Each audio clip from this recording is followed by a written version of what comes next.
मिलेगा। A committed, very patriotic Jew, is worth reading, worth studying. क्या इसके बाद दुनिया पुरअमन रह सकेगी? अमेरिकन से भी मेरा ये क्वेश्चन है।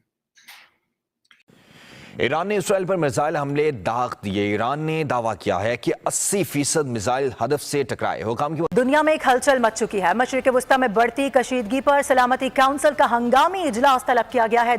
आज जो बैलिस्टिक मिसाइल से पहले बाबा जी ने, हमारे बाबा बाइडन तो खुद बयान नहीं देते, जाहिर है किसी ने लिखा होगा, तो उनके तरफ से भी स्टेटमेंट आई थी कि अगर ईरान ने रिटेलिएट किया वो विल प्रोटेक्ट इजराइल। मिशन थी कि हम आलम इस्लाम को लीड कर रहे थे।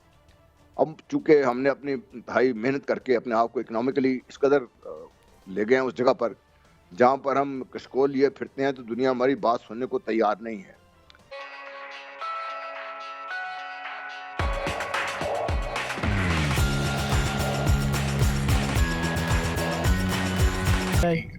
करना चाहिए आपको, क्योंकि आपके पल्ले कुछ भी नहीं है।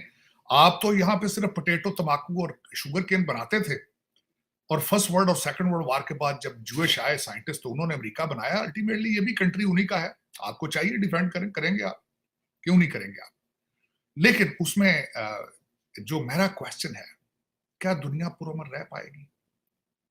बाबा बाइडन, आपने जो बॉर्डर चारों तरफ से खोल दिए हैं, नॉर्थ और साउथ दोनों बॉर्डर आपने खोल दिए हैं, वहां से लोग आ रहे हैं, 30,000 के करीब चाइनीज आ चुके हैं, आपको पता ही नहीं कौन कौन आ रहा है, और आप दुनिया के हर पंगे में आप खुद आगे जाना चाहते हैं, तो आप पुरअमन रह पाएंगे यहाँ? दूसरी तरफ मेरा क्वेश्चन है, 20 दिनों पिछले उन्होंने 20 के करीब हिजबुल्लाह के लीडर और हमास के मारे जा चुके हैं पिछले दिनों में। उसको भी मैंने बड़ी डिटेल के साथ पढ़ा कि किस तरह कामयाब हुए हैं, किस तरीके से इजराइल हनी ट्रैप करता है, किस तरीके से जो हमारे लोग हैं वो उनको फंसाते हैं, पैसे देते हैं, क्या करते हैं। यूनिट 82 है कि इजराइल का जो मुसलसल काम करता है इंटेलिजेंस कलेक्ट करने का, क्योंकि इंटेलिजेंस फेल्योर के जरिए सारे मारे गए हैं।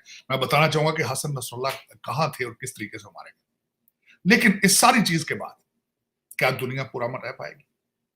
6 जून 1982 में आपने लेबनान में, आज कहते हैं ग्राउंड फोर्सेस लेबनान के बॉर्डर पे जा चुकी हैं। अभी थोड़ी देर पहले हिजबुल्लाह ने कहा कि अभी तक कोई इजरायली लेबनान की लैंड पर नहीं आया, लेकिन लैंड की दूसरी तरफ से वो हमले कर रहे हैं। 150 के करीब हिजबुल्लाह ने मिसाइल मारे हैं, जो लगा एक भी नहीं है, रॉकेट मारे हैं, सिर्फ ये बताने के लिए कि हसन नसरुल्लाह के बाद भी वो स्टिल अलाइव। लेकिन हालात खराब हैं, हेडलेस हो चुके हैं। लेकिन क्या ये फिलॉसफीज खत्म हो पाएंगी? क्या हमास एक सिर्फ चंद लोगों का नाम है या आइडियोलॉजी का नाम है? क्या हिजबुल्लाह एक आइडियोलॉजी का नाम है या सिर्फ हसन नसरुल्लाह का नाम था? हसन नसरुल्लाह के मर जाने के बाद क्या खत्म हो जाएगा? पाकिस्तान के अंदर जुलूस निकल रहे हैं, बल्कि मैं यहां पे बताना चाहूँ कश्मीर के अंदर, इंडियन कश्मीर के अंदर जुलूस निकले।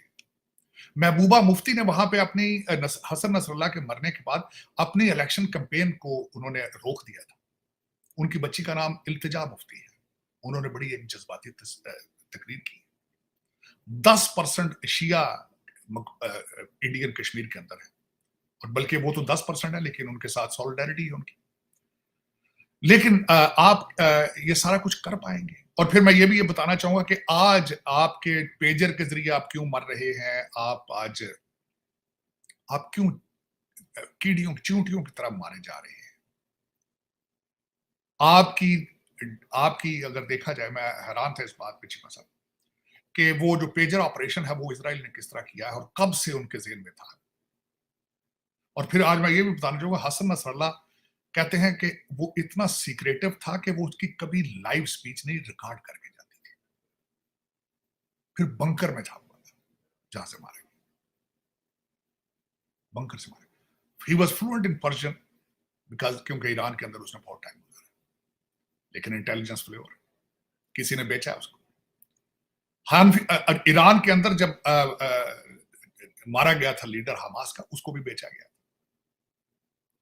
फिर दो चीजें जो मैं समझता हूं, और इसके बाद आज इस वक्त इंटरनेशनल कम्युनिटी ये कह रही है, क्योंकि इन कंट्रीज में एम्बार्गो और गुर्बत की वजह से लोग बिक जाते हैं। बल्कि आज मैं थोड़ा सा आपको बताना चाहूंगा कि हालात क्या है, और इनको चाहिए इस पे अब तवज्जो दें।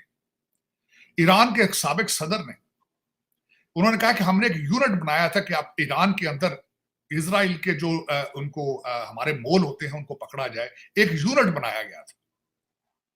हामिदी नेजाद, मैं याद आ गया, ईरान के सदर हामिदी नेजाद ने ये तकरीर में कहा है कि हमने एक यूनिट बनाया था कि ईरानी इजराइल के जो मोल हैं उनको पकड़ा जाए, और उनको उसका एक जो हेड था वही मोल निकला इजराइल। चीमा साहब आज डॉक्टर साहब ये क्यों बिक जाते हैं, क्यों बिक जाते हैं? उसकी वजह यहाँ पे जो वेस्टर्न जो लोग हैं, जो तज्जियाकार हैं, जो साइंटिस्ट हैं, वो ये समझते हैं कि वहां पे गुर्बत है, और वो 50,000 से 1 लाख डॉलर तक एक आपकी उसके रिवार्ड दिया जाता है, और एक ऐसा लुक्रेटिव फंड मनी, 50,000 से 1 लाख डॉलर तक एक टिप देना, उसकी अगर प्राइस दी जाए। और फिर उसके बाद उन्होंने ये भी बताया कि हनी ट्रैप किस तरह जाते हैं, किस तरीके से इजराइल का जो यूनिट 8200 है, वो किस तरीके से एयर होस्टेसों को उन्होंने हनी ट्रैप में यूज करते हैं इनकी मूवमेंट को स्टडी करने के लिए। फिर किस तरीके से उन्होंने पेजर का मंसूबा बनाया था, उसमें एक सुना है नॉर्वेजियन बॉर्न इंडियन भी है, वो इंडिया में बॉर्न हुआ था लेकिन he is a Norwegian citizen, Bulgaria के अंदर उसने शेल कंपनी बनाई थी, और किस तरीके से उन्होंने, मैं देखिए 2 चीजें मैं आज यहाँ पे आपको कंपैरिजन करके देना चाहूंगा। It's very fascinating for me. मेरे लिए बिल्कुल ये इसी तरह है जिस तरह आप एक एक्शन मूवी देख रहे हैं कि किस तरीके से they operated, how committed they are with the cause. 7 अक्टूबर को बीबी नेतन्याहू की पॉपुलैरिटी इजराइल के अंदर सिर्फ 15% रह चुकी थी। उस दिन अगर इलेक्शन होता तो उसने इलेक्शन हार जाना था। आज फिर उसकी पॉपुलैरिटी आसमान को छू रही है, आज इलेक्शन हो तो वो फिर जीत जाएगी। लेकिन आज मेरा चीमा साहब आपसे भी ये क्वेश्चन है, और 2 बिलियन मुसलमान और दूसरे लोगों से भी क्वेश्चन है, क्या आप अंधे आंखों से इजराइल को स्टडी नहीं कर पाते वो किस तरीके से दुनिया के पे काबज हो चुके हैं, किस तरीके से अमेरिका आज हॉस्टेज है उनके सामने, किस तरीके से आज बाबा बाइडेन उनके तलवे चाट रहा है, हर बम के ऊपर एड्रेस अमेरिका का लिखा है, और आज उसने स्टेटमेंट दिया Iran, if you throw the ballistic missile we will protect Israel. पिछली दफा जब उन्होंने मिसाइल फेंके थे, बल्कि उन्होंने ईरान ने पिछले दिनों कहा अमेरिका ने हमारे साथ धोखा किया, क्योंकि इन्होंने वहां से जो ड्रोन उड़ाए थे सारे के सारे इंटरसेप्ट किए थे अमेरिका। लेकिन चीमा साहब, होता क्या है, हो क्या रहा है कौमों में, हो क्या रहा है, तबाहियां किस तरह हो रही है कौमों। न्यूक्लियर वेपन्स हैं, पाकिस्तान की फौज अलहमदुलिल्लाह बहुत मजबूत है, लेकिन जब आप माली तौर पर इसके अंदर कमजोर होंगे, और फिर जो लीडरशिप है हमारी उसकी भी नजर दौड़ाइए, जो सियासी अशराफिया है उनको देखिए, क्या उनको इस चीज़ का एहसास भी है। हम सिवाय डेस्क बजाने के या जो शरीय तकरीरें करने के, क्या आपने आज तक इस मसले पर कोई संजीदा बहस होती हुई देखी है अपनी कौमी असम्बली में या कहीं और? अच्छा जल साहब, इंडिया बड़ा प्रेज कर रहा है, ग्लोरीफाई कर रहा है, तारीफ कर रहा है इजराइल की और बगले बजा रहा है, तो ये इससे आप कैसे देखते हैं? हमारे पहलू में भी वो है, आपने ठीक फरमाया कि जो हमें जिस मकाम पे इस लीडरशिप ने पहुंचा दिया वो तो बात दुरुस्त है।